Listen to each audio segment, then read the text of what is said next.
ٹھیک ہے. اور اس کے بعد دیکھتے ہیں تو برطانوی اثرات نمایاں ہوا. دوسری وجہ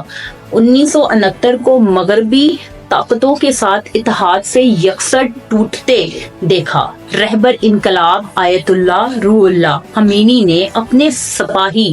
اپنے سیاسی عزائم کو ظاہر کرنے میں بہت کم وقت ضائع کیا. انہوں نے بتایا کہ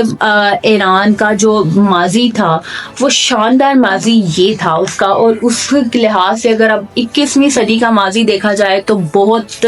ہی ایران آگے بھی نکل چکا ہے. اب دوسری بات کر لیتے ہیں کہ ان سب کی 5 وجوہات جو ہیں وہ یہ ہیں. اب پہلی تو ڈسکس ہو گئی ہے, اب اس میں ہم لوگ بات کریں گے دوسری وجوہات کے بارے میں. دوسری وجوہات امریکہ ہے. امریکہ وہ ملک ہے جسے ایران کو ہر وقت خطرہ رہتا ہے. وہ اپنے ملک کا سب سے بڑا دشمن امریکہ کو سمجھتا ہے. تو امریکہ کے بارے میں جان لیتے ہیں. امریکہ کے بارے میں آپ کو بتاؤں گی کہ امریکہ نے ایران پر روس کو ہتھیار بیچنے کا الزام بھی لگایا کہ ایران جو ہے وہ روس کو ہتھیار دیتا ہے. وہ یہ الزام تھا ان کی طرف سے, اور ایران ہتھیار دیتا تھا. اس کے بعد دیکھا جائے کہ ہجوم کے مرگ بر امریکی, مرگ بر شاہ, مرگ بر کارٹر کے نعروں نے ایران اور امریکہ کے تعلقات میں ایک اہم موڑ کا نشان لگایا. اس انقلاب کے نتیجے میں بین الاقوامی پابندیاں لگیں, یعنی دونوں کے درمیان تنازع اتنا زیادہ ہو گیا کہ دونوں ایک دوسرے کے دشمن بن گئے. کئی دہائیوں کے دوران ایران اور امریکہ کے درمیان تشدد کے متحد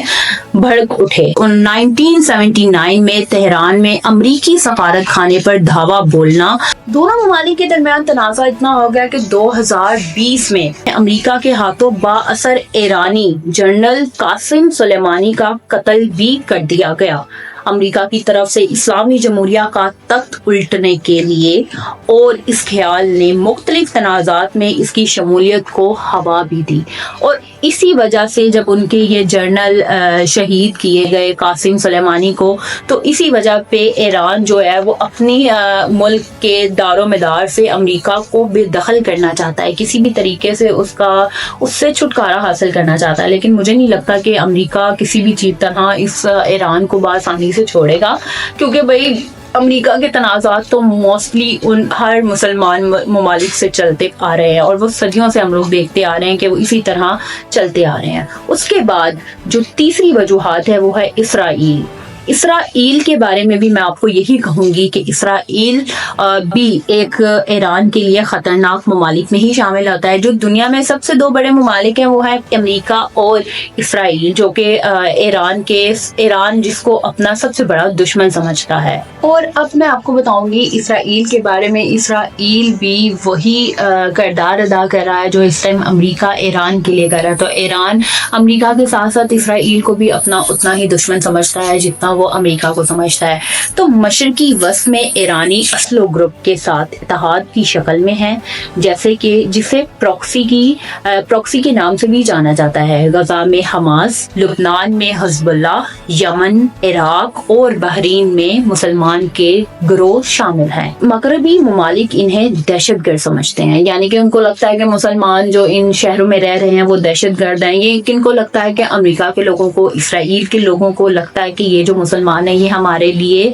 مشکل کا باعث بنیں گے, دہشت گرد کہلائیں گے, مطلب وہ یہ سین کریٹ کرنا چاہتے ہیں. اور دیکھا جائے تو 7 اکتوبر کو 2023 میں حماس کے اکثریت پسند لوگوں نے اسرائیل پر حملہ کیا, جس میں ان کے 1200 بندے جو تھے وہ ہلاک ہوئے, افراد جو تھے وہ ہلاک کر دیے گئے, جس میں اسرائیل اور فلسطین کی جنگ کی بڑی وجہ یہ ہے. اب دیکھا جائے تو اس وقت جو اسرائیل میں جنگ ہو رہی ہے وہ اس کی بڑی وجہ یہی ہے کہ 7 اکتوبر 2023 کو جو حماس کے ناپسندیدہ لوگوں نے جو ان پہ حملہ کیا تھا ان کے 1200 افراد ہلاک کیے تھے. تو سب سے بڑی وجہ یہی دیکھی جاتی ہے کہ 2024 میں جو غزہ اور فلسطین پہ ظلم ڈھایا جا رہا ہے اسرائیل کی طرف سے, وہ ان کی ہی بدولت یہ جنگ چھڑی, اسی کی سب سے مین وجہ جنگ کی یہی بنی. اور ایران چاہتا ہے کہ ان سب ممالک کو بچائے اور آگے آنے سے روکے تاکہ اسرائیل ان حزب اللہ کو، لبنان کو، بحرین کو ان کے اسرائیل کی جنگ سے بچانا چاہتا ہے، اور آگے آ کر وہ یہی بتانا چاہ رہا ہے کہ وہ پاکستان کے ساتھ، مسلمانوں کے ساتھ ہر طرح سے کھڑا ہے، اور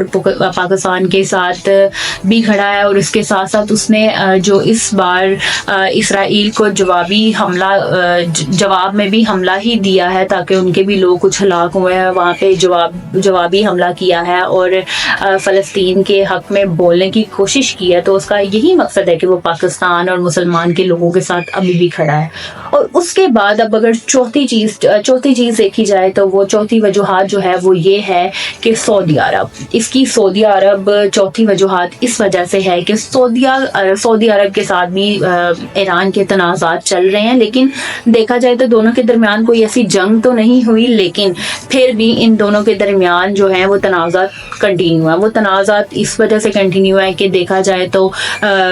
وہ ایک سنی طاقت رکھتی ہے سعودی عرب، اور ایران جو ہے وہ شیعہ طاقت رکھتی ہے، تو دونوں کے درمیان تنازعات ہیں کہ جو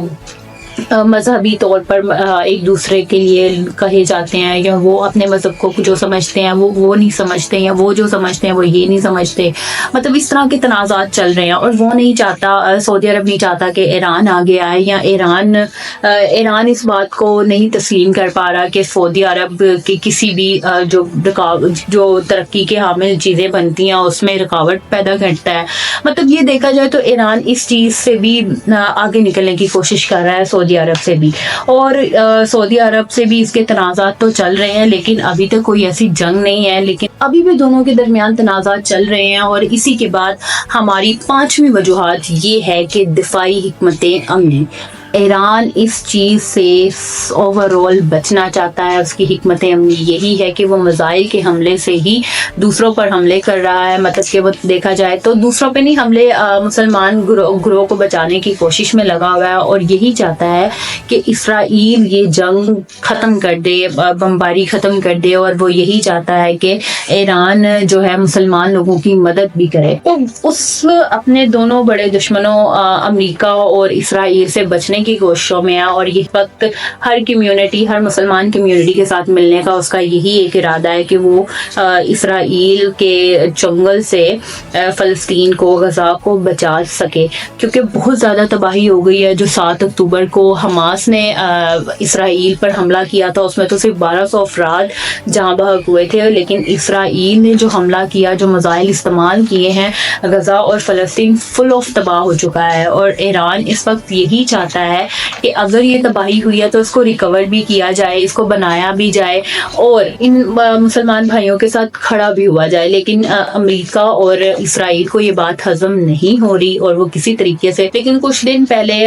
دیکھا گیا تھا 24 اپریل کو یا کسی بھی ڈیٹ کو، جو میں نے سنا کہ ایران نے جوابی حملے میں میزائل بھیجے ہیں اسرائیل کی طرف، اسرائیل میں بھی دھماکے ہوئے ہیں، حملہ کیا گیا ہے، اور جوابی میں اور بہت سی مشکلات کا سامنا کرنا پڑا ہے۔ تو ہم سب کی یہی دعا ہو ہے کہ اللہ تعالیٰ پوری دنیا کو اپنے حفظ ایمان میں رکھے اور سب کے دلوں میں ایک دوسرے کے لیے محبت قائم کرے۔ تو آپ کو ویڈیو پسند آئی ہو تو آپ نے لائک کرنا ہے، سبسکرائب کرنا ہے، اور ویڈیو کو فل واچ کرنا ہے۔ تب کے لیے دیجیے اجازت، اللہ حافظ، ملیں گے نیکسٹ ویڈیو میں۔